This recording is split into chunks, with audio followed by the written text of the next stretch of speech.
Baiklah, pada kesempatan kali ini saya akan mencoba menjelaskan terkait dengan problem set kedua, tugas besar plumbing dan instrumentasi tahun 2025.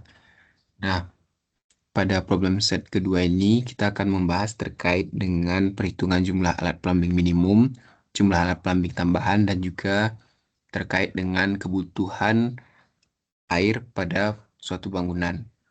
Nah, untuk perhitungan jumlah alat plumbing minimum, yang harus kita lakukan pertama yaitu kita harus melist atau mendata apa saja ruangan yang ada pada bangunan yang telah kita pilih. Misalnya, untuk contoh kasus di sini kita menggunakan rumah sakit. Jadi kita harus mendata terlebih dahulu pada lantai 1, lantai 2, 3, dan 4 itu apa saja ruangan yang ada. Nah, kalau misalnya ada basement atau rooftop nantinya juga bisa ditambahkan apa saja ruangan yang ada di basement dan rooftop pada bangunan tersebut gitu. Nah, di sini bisa kita lihat untuk lantai 1 merupakan lantai utama. Jadi memiliki lebih banyak ruangan dibandingkan dengan lantai lainnya. Lantai 2 juga merupakan lantai utama. Nah, kemudian untuk lantai 3 dan 4 itu lebih ke tempat penginapan atau perawatan pasien gitu. Jadi di sini bisa kita lihat ada eh, ruangan untuk kelas 1 VIP. Jadi ini tergantung dari bangunan ataupun eh, ya misalnya rumah sakit, apartemen atau hotel yang dipilih. Jadi ini tergantung kondisi dari bangunan yang dipilih. Setelah kita melakukan list apa saja ruangan yang ada pada bangunan tersebut, kita juga melakukan atau mendata apa saja alat plumbing yang digunakan gitu. Nah, dan juga sistem yang digunakan. Nah, setelah itu kita akan menghitung berapa sih jumlah alat plumbing minimum untuk eh, tiap lantainya. Nah, untuk perhitungan ini kita usahakan ada contoh perhitungannya. Jadi misalnya kita menggunakan tabel, tapi kita harus juga menyertakan contoh perhitungannya agar nanti tidak bingung ketika membaca laporan tersebut gitu. Nah, sebelum kita menentukan jumlah alat plumbing minimum, kita harus menentukan terlebih dahulu berapa sih total penghuni pada bangunan tersebut. Jadi kita tentukan berdasarkan berapa orang yang bisa menempati suatu ruangan dan berapa orang nanti total penghuni pada tiap-tiap lantainya gitu. Misalnya lantai 1 berapa orang, lantai 2, lantai 3, lantai 4 berapa orang gitu.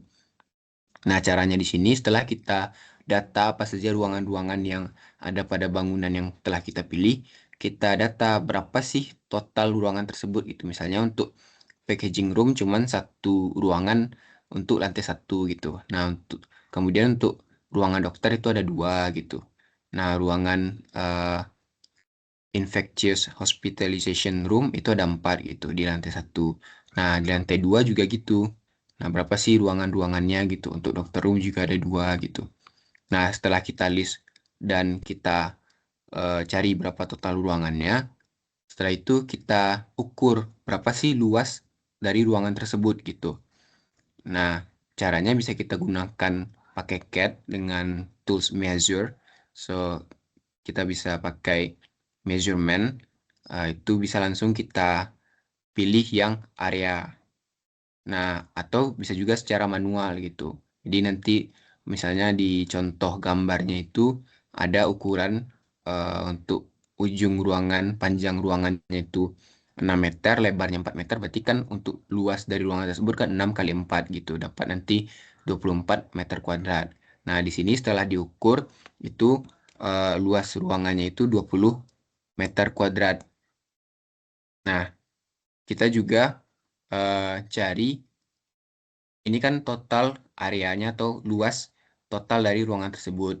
Kita ingin mencari luas efektifnya. Kenapa kita cari luas efektif? Karena kan dalam ruangan tersebut yang kita ingin cari sebenarnya berapa orang gitu.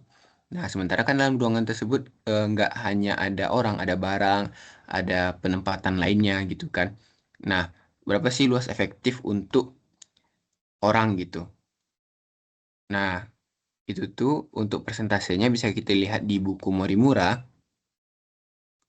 Untuk persentasenya sekitar 48%. Jadi untuk mendapatkan luas efektifnya kita kalikan saja antara luas total dengan koefisien luas efektif. Nah, dapatlah misalnya untuk contoh yang ini tuh 9,60 meter kuadrat.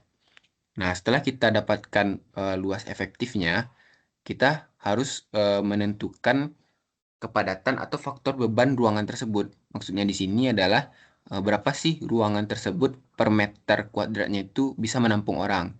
Contohnya di sini seperti ruangan packaging itu mampu menampung orang setiap 5 meter kuadrat itu satu orang gitu. Jadi setiap 5 meter kuadrat ruangan packaging itu hanya bisa untuk satu orang gitu. Nah, ini bisa kita lihat di sebentar. Kemen PU nomor 10 tahun 2000. Nah, di sini kita bisa lihat berapa sih untuk ruangan tersebut beban penghuninya gitu. Nah, misalnya kayak eh, stadion, kios, dapur, laboratorium, tempat cuci, berapa meter kuadrat untuk satu orang gitu.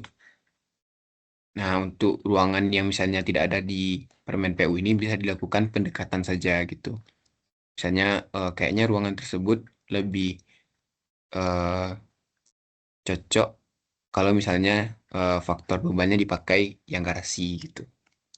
Jadi dilakukan pendekatan saja. Nah, setelah itu kita telah dapat faktor beban hunian dan juga luas efektifnya. Nah, untuk mendapatkan jumlah orang atau ya jumlah orang pada ruangan tersebut, kita tinggal bagi saja antara luas efektif dengan faktor beban huniannya gitu. Jadi 9,60 bagi 5 dapatnya 2 orang. Nah, untuk orang di sini kita bulatkan karena tidak mungkin untuk jumlah orang berkoma gitu kan. Jadi kita bulatkan saja. Tapi untuk di sini nggak apa-apa kalau misalnya diambil dua angka belakang koma. Nah, setelah itu kita dapatlah berapa untuk masing-masing ruangan tersebut jumlah orangnya gitu. Nah, setelah kita dapat jumlah orangnya, untuk apartemen sama rumah sakit mungkin cukup sampai di sini saja gitu, sampai jumlah orangnya berapa gitu kan. Nah, tapi untuk maksudnya untuk apartemen dan hotel. Nah, tapi untuk rumah sakit itu kita ada namanya persen BOR. Persen BOR ini eh, kepanjangannya Bed Occupation Ratio atau berapa sih persentase penghuni berdasarkan tempat tidur gitu. Jadi BOR ini digunakan untuk eh, ruangan-ruangan yang ada tempat tidurnya, di mana nanti pasien bisa nginap di sana gitu kan. Nah, untuk di sini bisa kita lihat pada ruangan cardiac catheterization. Nah, itu kan ada tempat tidur. Jadi kita tambahkan atau kalikan dengan persen bor. Kemudian juga general surgery atau ruang operasi umum itu juga ada tempat tidurnya. Nah, untuk mencarinya tinggal kita kalikan saja. Misalnya untuk yang ini kita dapat dua orang. Kemudian kita kalikan dengan 80%, itu kan sekitar 1, sekian gitu kan. Tapi kita bulatkan aja menjadi dua orang. Nah, untuk totalnya berarti kan kita tambahkanlah berapa orang yang ada dalam ruangan tersebut gitu kan. Nah, dengan pasiennya gitu kan. Pasien yang dirawat di tempat tidur tersebut gitu. Itu dua orang gitu. Jadi 2 tambah 2 dapatlah total penghuninya itu 4 orang. Nah, untuk yang ini merupakan penghuni tetap dan tidak tetap gitu. Tapi untuk ini sebenarnya opsional aja sih atau pilihan bisa digunakan atau tidak. Tapi yang kita butuhkan sebenarnya total penghuni ini per ruangannya berapa, per lantainya berapa gitu. Jadi kayak gini misalnya untuk lantai satu itu 258 orang, kemudian lantai 2 itu 121 dan seterusnya. Jadi untuk step pertama kita harus dapat dulu nih berapa total orang per lantai. Nah, itu untuk poin pertama. Kita harus dapat dulu berapa total orang per lantainya gitu. Nah, jangan lupa untuk menambahkan contoh perhitungannya. Jadi kayak gini gitu kan. Cukup untuk satu baris saja, sehingga orang paham nanti ini gimana sih cara carinya gitu. Kita tambahkanlah di sini contoh perhitungannya. Nah, setelah itu, di sini kita lanjut ke perhitungan jumlah alat pelamping minimum gitu. Nah, setelah kita dapatkan berapa total orangnya tadi, kita eh, bagi antara pria dan wanita. Karena kan untuk alat pelamping pria dan wanita itu nanti bakalan berbeda gitu kan. Nah, kita tentukanlah berapa perbandingan pria dan wanitanya. Nah, ini sebenarnya bisa kita lakukan pendekatan saja, asumsi, atau berdasarkan pengukuran. Nah, untuk tugas besar ini kita bisa gunakan yang ada pada proses yang sudah dibagikan juga sama asisten tadinya gitu. Nah, di sini dipakai untuk contoh 3:1.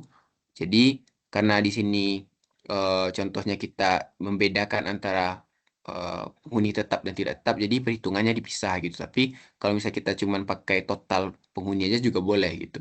Intinya nanti kan juga tetap digabung gitu kan. Kita untuk menentukan berapa jumlah alat plumbing totalnya gitu.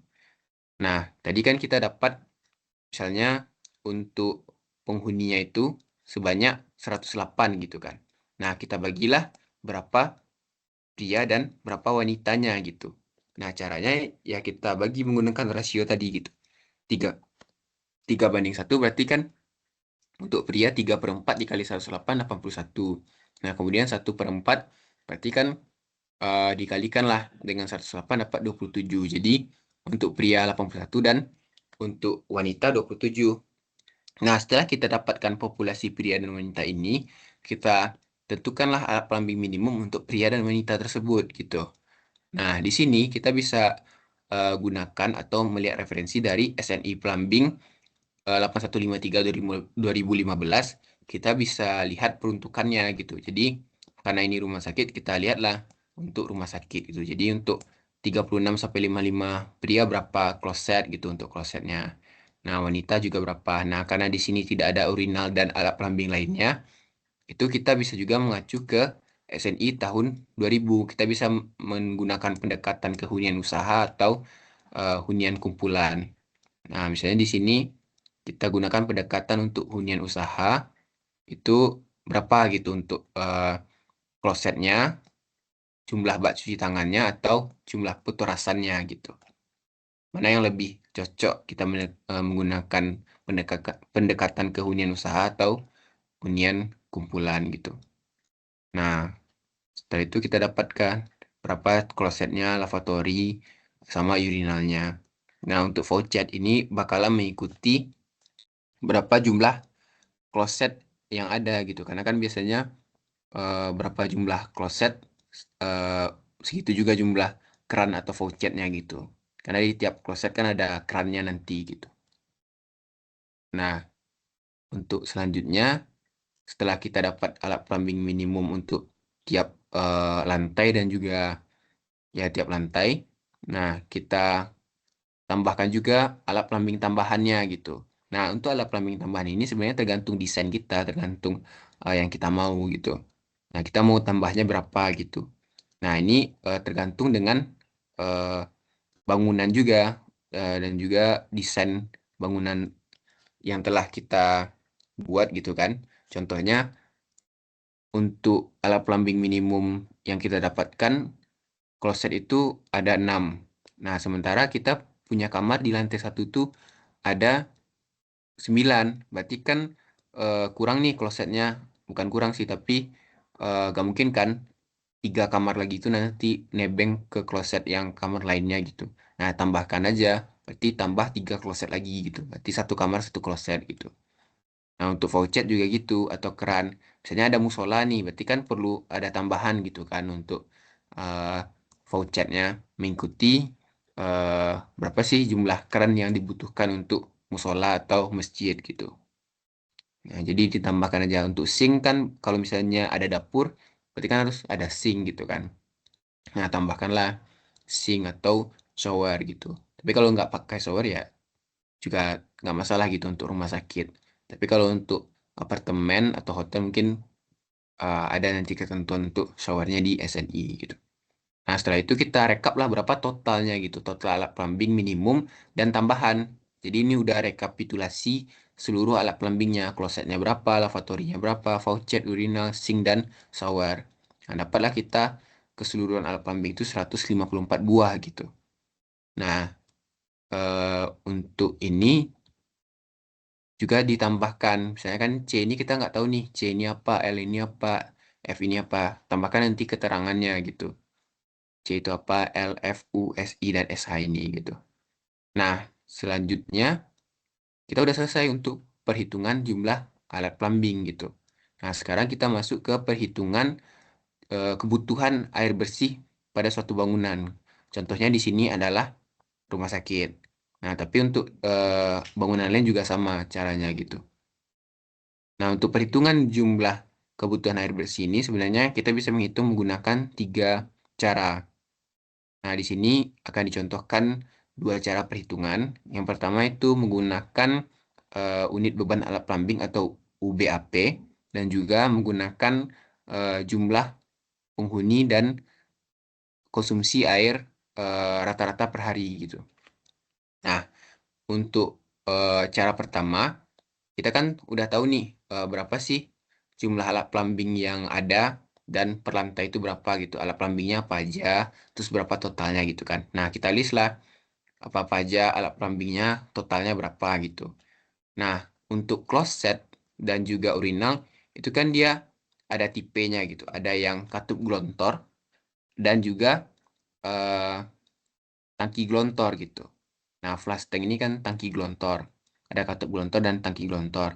Nah, perbedaannya adalah katup glontor itu unit beban alat plumbingnya lebih besar karena dia langsung gitu. Jadi, ketika dibuka kerannya, dia langsung tersiram gitu, tergelontor, terflush. Nah, sementara untuk tangki glontor, dia bakalan dikumpulin dulu dalam satu tangki. Nah, kan biasanya bisa dilihat tuh di kloset-kloset modern gitu kan. Nah, dia dikumpulin dulu dalam suatu tangki baru bisa digelontorkan. Nah, itu untuk unit beban alat plumbingnya lebih eh, kecil karena tekanannya lebih kecil gitu kan yang dibutuhkan. Nah, itu tergantung dari desain apa yang kita pilih gitu. Apakah kita pilih tangki gelontor atau katup gelontor. Kalau misalnya apartemen, rumah sakit atau hotelnya rame, lebih baik pakai katup gelontor karena kalau tangki gelontor kan kita harus nunggu dulu sampai tangkinya penuh gitu. Jadi kan orang kan gak efektif gitu kan. Nah, nanti bisa disesuaikan saja dengan desain yang dipilih gitu. Nah, untuk tangki dan katup gelontor ini nanti berpengaruh ke UBAP-nya tadi, unit beban alat plumbing. Nah, di sini kan kita bisa buatkan berapa sih total klosetnya, lavatory, faucet, urinal, dan lain gitu kan. Nah, untuk unit beban alat plumbing ini bisa kita lihat di buku Morimura 2005 dan juga SNI. Jadi, pastikan untuk unit beban alat plumbingnya itu tidak salah gitu. Jadi, pastikan udah sesuai dengan buku Morimura atau SNI. Nah, setelah itu untuk total unit beban beban alat plumbingnya kita kalikan antara eh, beban per unit dengan total unitnya. Nah, dapatlah di sini untuk totalnya itu ada 415.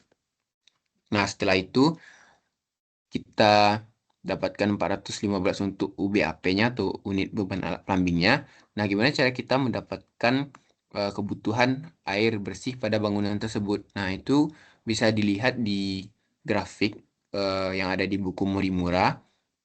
Grafiknya untuk perbandingan antara eh, unit beban alat plumbing dengan kebutuhan air. Nah, di sini di eh, gambar 2.9.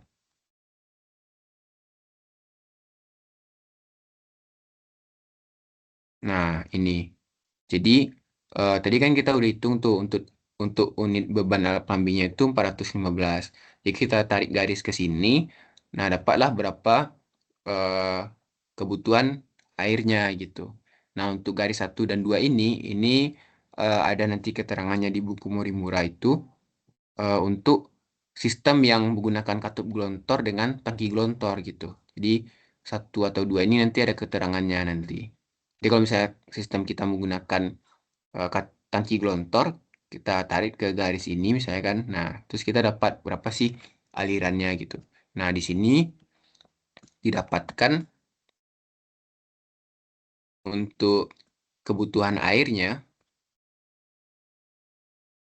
itu 370 liter per menit. Nah, itu untuk cara pertama.